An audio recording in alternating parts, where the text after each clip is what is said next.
What is the boom chuck? What is its utility? What are its strengths? What are its weaknesses? That's what I want to talk about today. Why should we care about the boom chuck? Before I even get into what is a boom chuck, I want you to think of this question. What is the role of an acoustic guitar in a bluegrass band? What is the role of an acoustic guitar in bluegrass music? Maybe that's a better way to say it.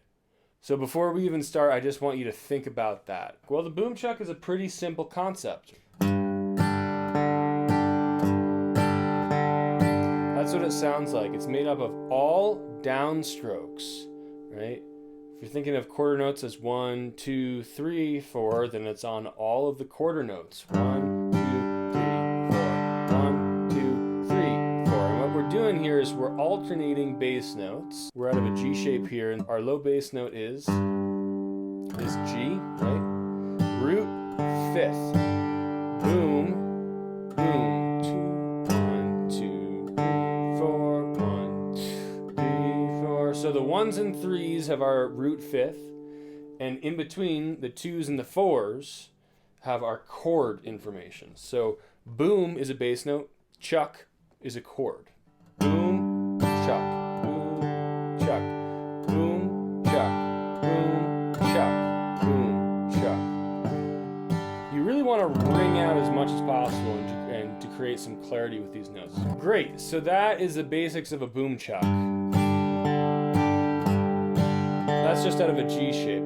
Ideally, what you want to do next is just figure out, okay, how can I create that boom chuck in all of my open, my easy chord shapes, right? Here's a C chord shape. Bass note is the C.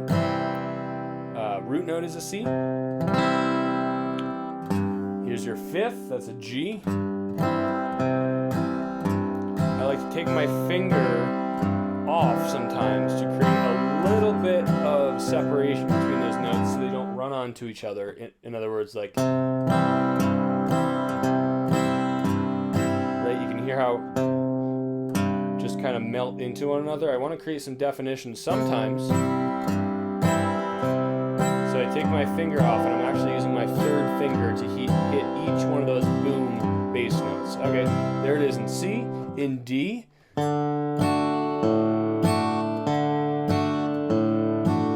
As you can see, this is kind of a pro move.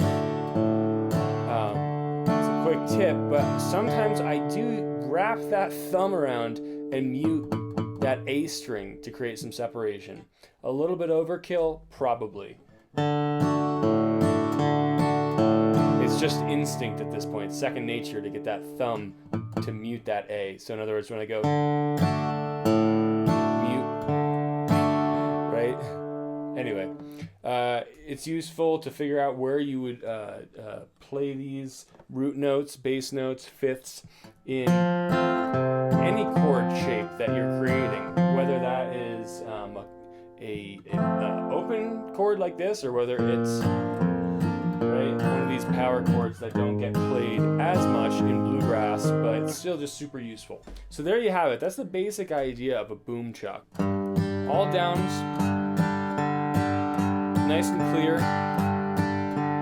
You know, you're just providing some really essentialized chord and rhythmic information. Okay, I got a little fancy there with some of the bass notes. And that's one of the things you can do. It's really advantageous to the boom chuck concept is there are a lot of walking bass lines that you can create, or some motion just with downstrokes. If you listen to Doc Watson, he does that a lot. It's a great person to listen to for boom chuck plus walking bass lines.